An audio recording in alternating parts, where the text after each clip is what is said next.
everyone. Sorry it's taking me a while to post this video. Little story, I got a new editing software. Yay, which means we're gonna have more fun with editing. And I'm excited about it because intermediate studies major. I get excited about editing software. But also it seems like the gods just did not want that to work because I did record this video once before. But then when I tried exporting that specific footage, of course it didn't work. I edited it, everything, otherwise it would be up by now, but, you know, I guess they were like, the guys were just like, hey, you put some more post-it notes up here, and this post-it note over here is very important. And I actually need to take a post-it note down, but we'll get to that. So, let's start with this timeline.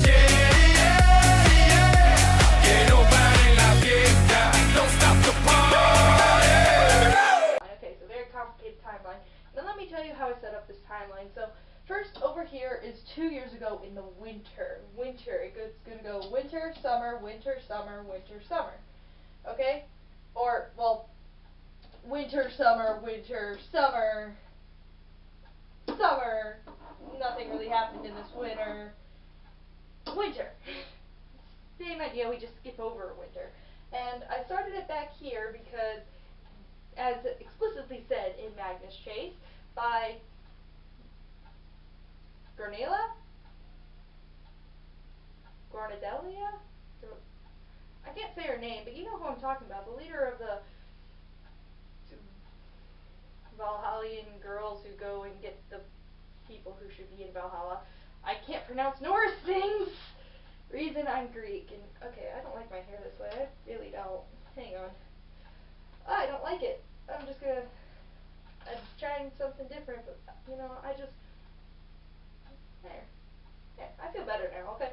Well, since she said specifically that 2 years ago, the Norse gods went kind of quiet and they hadn't really heard from Odin, that is where we are starting. And so 2 years ago is actually, I noticed when setting this up, would have been where everything started. I mean, everything started. Because we have the Norse gods going quiet, Magnus's mom dies, the Titan's curse happening, and the Red Pyramid happening. Yeah, see, I know the Red Pyramid happens because, again, by timeline standards, as I find later on, for the Egyptian series and Greek series, I more worked backwards. The Magnus I was able to work pretty much forwards because I only had 2 lines that they fell under, but based on working backwards, as you'll see later on, I figured out that the Red Pyramid would have happened about the same time as the Titan's Curse by, you know, me figuring out that Carter saw blackjack in the book. Yeah, I'm so smart. I know those two went together because I saw blackjack when Carter was staring at the skyline. And what else? What other Pegasus would have been flying around the Empire State Building? What other Pegasus would have been? Come on. So we had that going on. Also, I made a note that Wolfie, or Ferris, got his muzzle off at that time. The Greeks kind of started becoming a little more distant, I think, as everything started getting closer.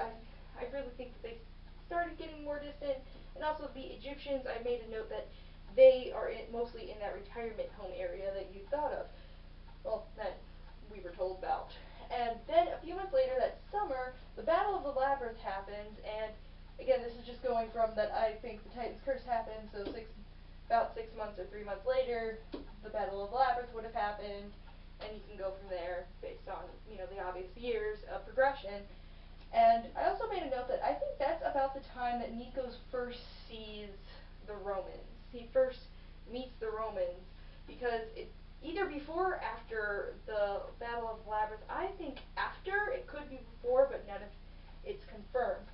Then, later on in the winter, Throne of Fire happens, because everything kind of happens in the winter. Sadie turns 13, and I think this is when Nico takes Hazel to the Romans, because later on, during the last Olympian, he mentions that he's been spending a lot of time in California because of family, so why else would he be there if it wasn't because of his sister Hazel?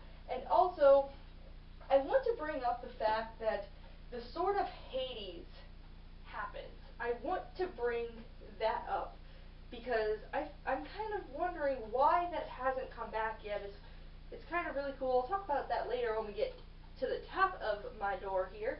But for now, just keep that one in mind. If you remember from the Demigod Files, that one story with Bob, well, in that, it's called the Sword of Hades. They're looking for the Sword of Hades, and Hades allows it to be finished.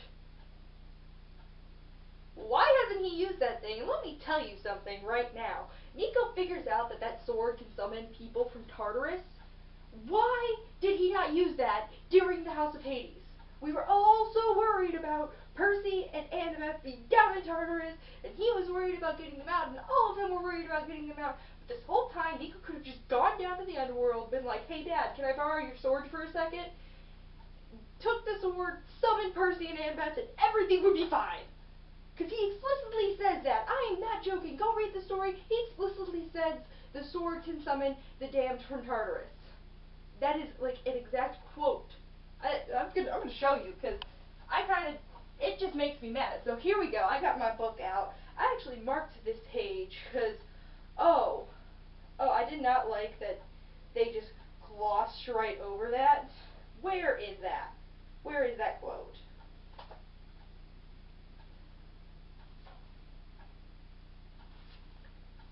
I marked that page. Here it is. Here it is.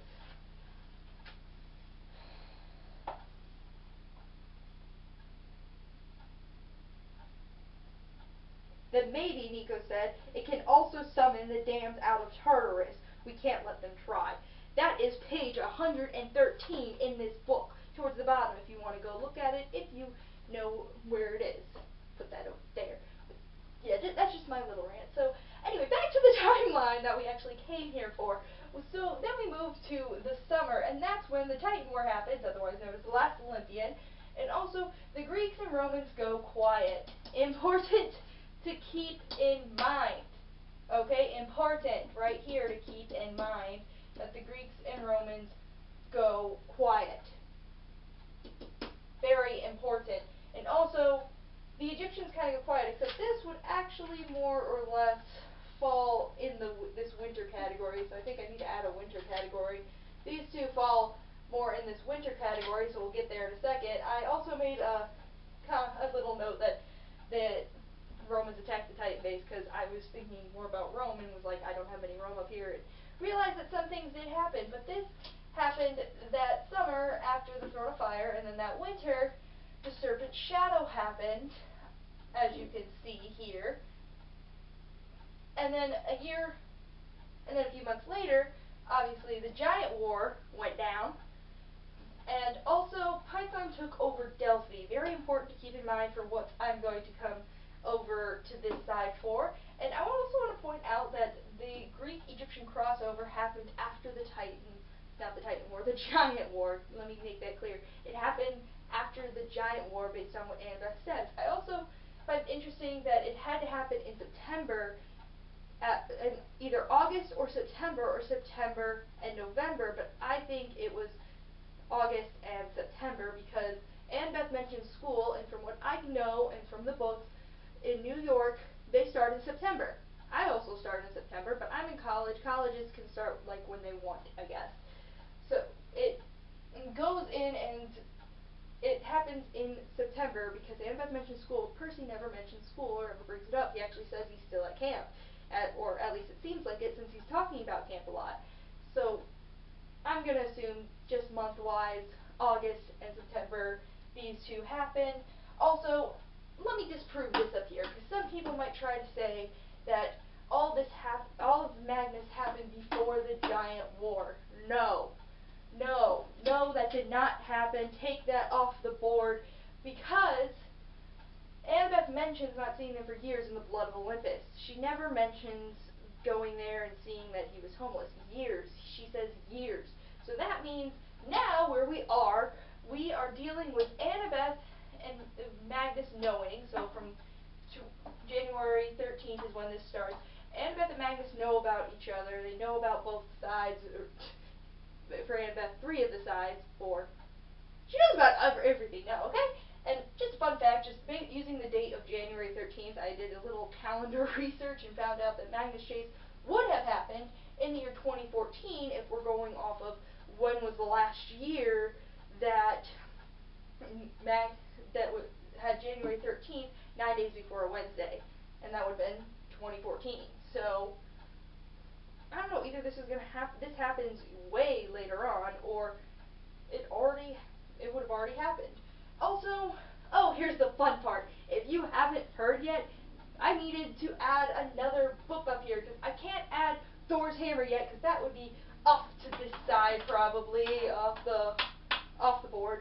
But I'll eventually shift everything over. But the Trials of Apollo. I cannot wait for this book. When the cover is released, I will talk more in depth about it. I've already started guessing about it just based off of Apollo's character and actually based off of mythology as well, how this is going to go down, because, oh, Apollo, this is going to be hilarious and also probably really awkward, because if he appears as a teenager and goes to Camp Half-Blood, as it says, some of his kids will look older than him, so that's going to be awkward, and with that, we can move up here. So I'm actually going to move the camera. 1 second. Okay, now that I moved the camera up so you can see my glorious questions, well, you can't even read them, so I don't know what the point of that was, but, you know, whatever. I moved the camera so you could see the whole thing, but we're going up here. Now, these are unanswered questions that I'd like to add, and knowing that the Trials of Apollo is coming out, where is that question? Is Apollo still in trouble? This question right here.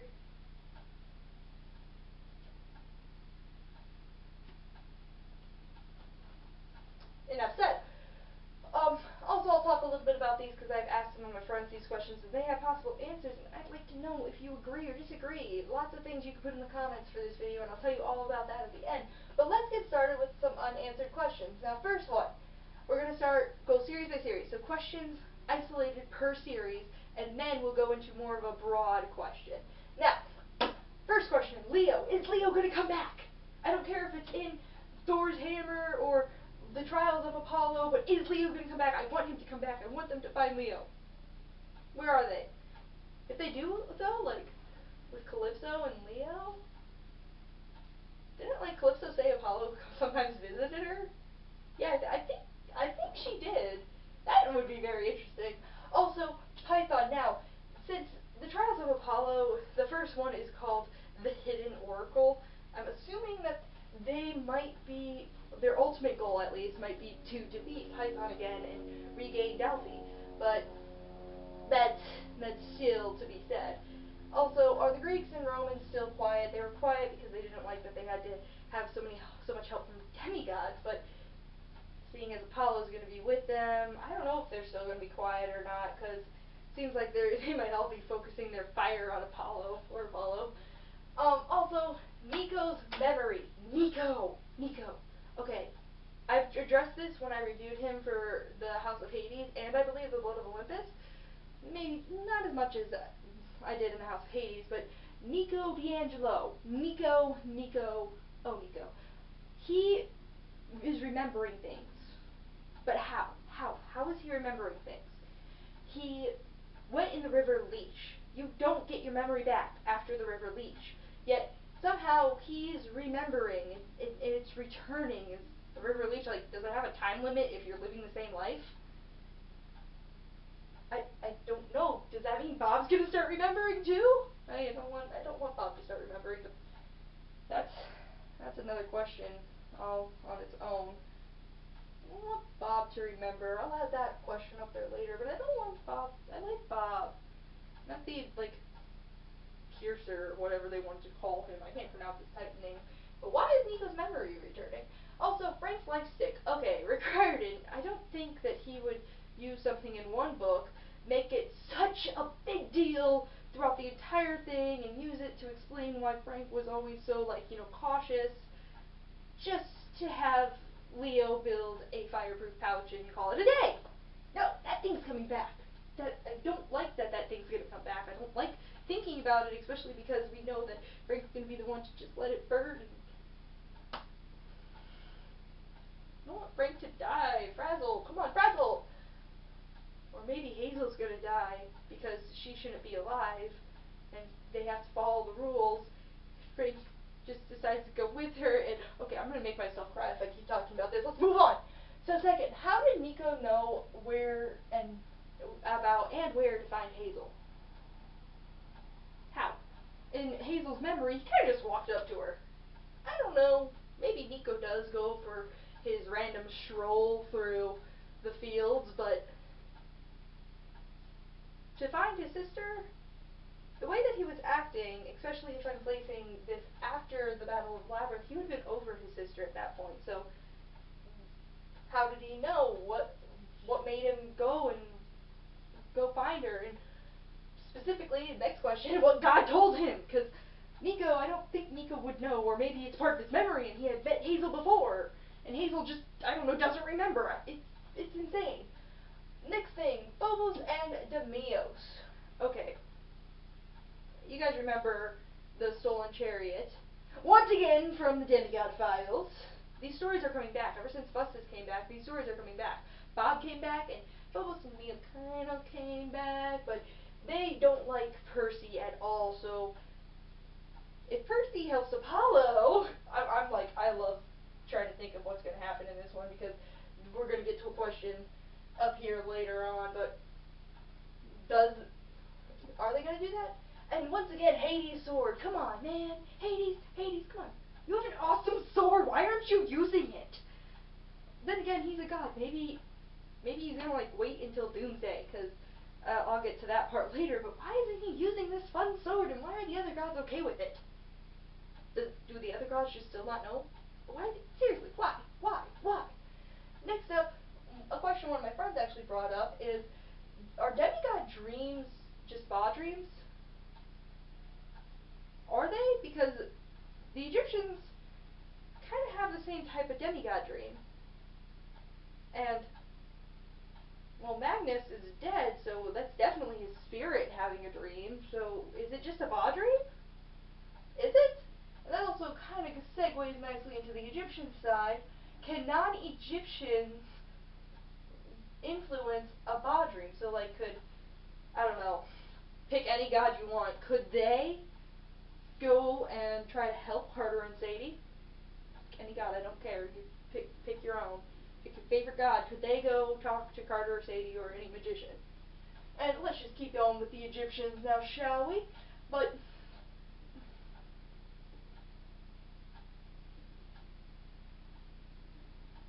so hosting, we're going to save that question for later, but also, will the Egyptians return? If you remember in the Serpent Shadow right here, I need to add a winter tab for that, but I'll do that later, but in the Serpent Shadow they go away because Chaos left, so they leave to keep the natural balance of the world and blah blah blah blah blah, but mumbo jumbo and all that stuff. But will they come back?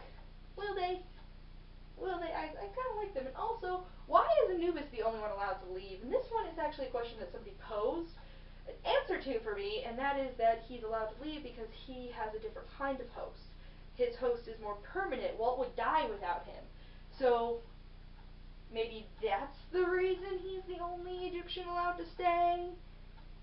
Maybe, but still, why is he the only one allowed to stay?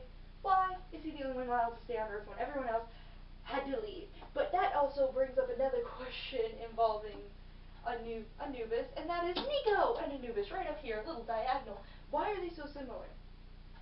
Rick Riordan, I don't think you would make them similar without a reason. I really don't think you would do that. I don't. I really don't. So, at least, it better be setting up a great joke, because I want Drew to find out that guy that talked to Sadie at that dance was Anubis and a god. I want that scene. I also want the scene where they're like, okay, Nico. Which one of you is Nico? I want that scene. I really want that scene. And also, this one, these two are kind of similar, but first one, does hosting overpower a demigod? See, these questions up here are more of the broad questions, so we're combining things now, but could hosting overpower a demigod? For instance, let's say Walt Anubis is around, and so is Nico, and Nico is going to summon the dead. Okay, you know, typical stuff. Could Walt Anubis stop them? Could Walt stop him by himself because he's hosting Anubis, or would Anubis need to be in complete control to stop Nico from summoning them? That's just an example. Take that for anything, really. If Zaya was around and she was hosting Ra, could Ra stop Jason from summoning a lightning bolt? Could Ra stop Jason from flying? There's so many questions that could be posed with this, with demigods. And also, just kind of to segue with that one, but does hosting count when fighting a giant? So, does it? Because that would have been really helpful if some demigod was hosting, like Percy did, or if some magician was there and they were helping the demigods fight a giant, could the magician who's hosting a god count in place of a god? Because technically they're hosting a god, and if they give the god complete control or in harmony with them, they're pretty much god. And would that count as the godly force that is needed to combine with a demigod in order to defeat a giant? And speaking of giants, does the god-demigod thing count for Norse giants? That's just something for you to think about, does it? Does it count?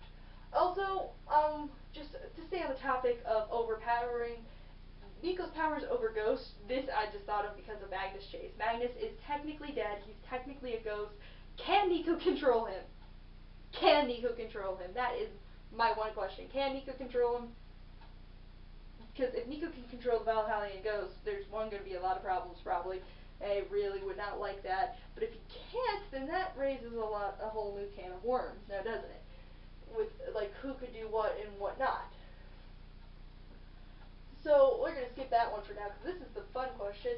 I want to bring up Loki and Setne, because I feel like Loki would try to play a wild card, and that wild card would be Setne, because if you haven't seen my conspiracy theory on Setne being actually a demigod magician, go watch it. I'll post a link maybe somewhere over here, but most likely just in the description below if I don't post it somewhere over here. But I did a conspiracy theory about how Setne could be a demigod, especially based on history and based on some mythology and some books, and actually what I will talk about at the end of this entire thing. So, Loki trying to break Setne out of his little snow globe prison, could he be trying to recruit Setne to have kind of a wild card ready for when he wants to start Renderrock, or, you know, continue to try to start Renderrock? Could he? Also, I'm going to save this one because this one's also a fun question. Is everything connected? Because as we see here, it happens pretty quickly that everything is trying to, you know, kind of start the end of the world. We had the Titans trying to take over the world, which would have ended the world, pretty much. We had Serpent Shadow, Apophis swallowing Ra, which would have ended the world. The Giants, again, ending the world situation. And then with Magnus Chase, Loki trying to speed up Renderrock. It seems to be happening pretty quickly, so is that all connected? I don't know, it's like Cronus, Apophis, Gaia, and Loki working together to try to end the world or something? Do they, like, get together and share tips or something? I don't know. Maybe, who knows, maybe the gods, like, all get together, Greek, Egyptian, Roman, and Norse, just swap parenting tips. Who knows what these gods do in their spare time? And before we go to the fun question, I want to bring up the quest and best mentions, because this one could possibly actually already have an answer, but we don't know for sure, so I'm leaving it up there as an unanswered question. But the Trials of Apollo, if I'm right, the Trials of Apollo would be going on at the same time, and really, with the Trials of Apollo, they'd most likely be going on a quest, duh, and they wouldn't have a prophecy, but it sounds like Annabeth didn't go on this quest. Maybe Percy did, or Nico, or like a couple other of her friends went on this quest with Apollo, and not her, so she has to get used to letting them go on this quest and letting them go on quests, multiple quests, by themselves, because this is only book one. As we saw from the Percy Jackson series, it was pretty much the same group the whole time, so with the Trials of Apollo, him going to Camp Apple, there's a pretty good chance that a bunch of people are going to go, well, probably not a bunch, maybe 2 other people are going to go on a quest with Apollo, and they're going to be she's going to be left behind. So that is a possible thing, but also, you know, there's always the possibility that it's not what it is. There's always that possibility. And that, my friends, is my timeline so far. I'll probably do another one as I slowly begin to have more. Definitely one after the Trials of Apollo is released, and probably I'll add some more when the cover comes out. I will do a video for the cover when it comes out. I don't know when it's coming out. I'm so excited for this one. I don't know why it makes me laugh, but I'll talk more about that later. But this is it for now. If you have anything that you feel like I should put up here, either on the timeline that you feel is probably important, or any unanswered questions that you have, or any answers to my questions that I posed so far, please write that in the comments below. Anything I get, I will bring up, and it will be in the next video. I'll probably do a few more before it comes out. Definitely one after the Trials of Apollo. Definitely one the week before the Thor of Hammer, at least. And maybe one in between if I get more post-it notes. I'm constantly working on this and showing people I know. So please let me know, and I will put anything that you guys say up here or bring anything up. So I might actually need to write some things down. Wow, I don't use scripts for this, so I might actually need to write some things down. So thank you for watching, and now I just want to tell you guys something about this timeline that I actually found weird for my mythology class.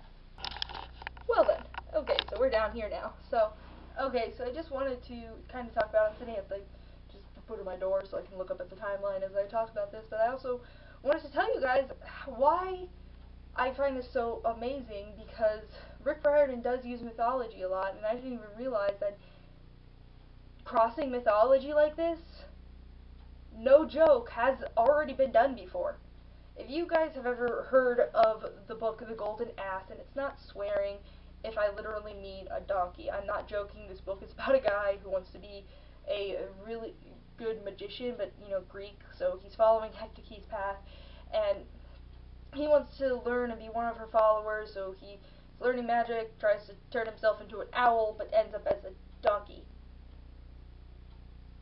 How you mess up that badly, I don't know, but he ends up getting captured by raiders, and, you know, everything ensues. But the reason I read that was because that's the original source for the myth of Eros and Psyche. Anyway, as I was saying, is that in this book, it is the original source, and it is a source that Rick Riordan actually references, and this just goes to prove that we need to read more mythology, the original sources, because in this original source, the ending ends with him ending up in Egypt, and Isis changes him back.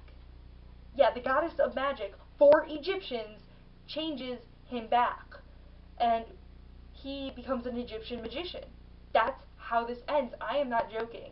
You can go, you can read it yourself, but I am not joking when I say this, because I was so confused. I even asked my mythology teacher, because I saw that, I was like, wait, you mean, like, he ended up an Egyptian? The Egyptian myths are in this too? And he just kind of brushed it aside, because we were only supposed to be learning Greek mythology, but that really stuck with me, especially since I started this timeline afterwards. So myths crossing and existing in the same world, apparently, according to ancient texts, that's normal. All the gods exist in the ancient world, which kind of does just blow my mind, to me at least. Like, that's insane. That all the Egyptians, they weren't like our religion's the only religion. They were actually like, there's other religions out there. So if you want to read that, you can go read that. It's pretty interesting. Still, you know, classic mythology stuff. Gets a little boring at times. I didn't read the whole thing, but I did read that last part. That surprised me so much that I'm not joking. Like, she even took him to Osiris so that he could become a magician, and it's insane. You gotta go read it for yourself if you don't believe me, but that is the timeline that I've made. Again, if you have anything you want me to add, any questions, any answers, then please post them in the comments below. I'll probably do another one before the Trials of Apollo comes out, which I'm like really excited for. I can't tell you. I'll talk more about it when the cover is released and what I think will happen, but for now, I'm just really excited for it, and I hope you are too. More videos will be coming of this timeline as it progresses. One right after all these reviews will happen, so get your comments in there about it. If I need to add something, take away something, questions you have, answers you have for my questions, just put it in the comments down below this video. And, well, thanks for watching this video. And next up is Magnus Chase and the Gods of Asgard. We are talking about Magnus Chase. I know you guys could never have guessed that. Never in a million years. I like to try to keep the first character always. Has to be an obscure character, you know, but thanks for watching. Bye!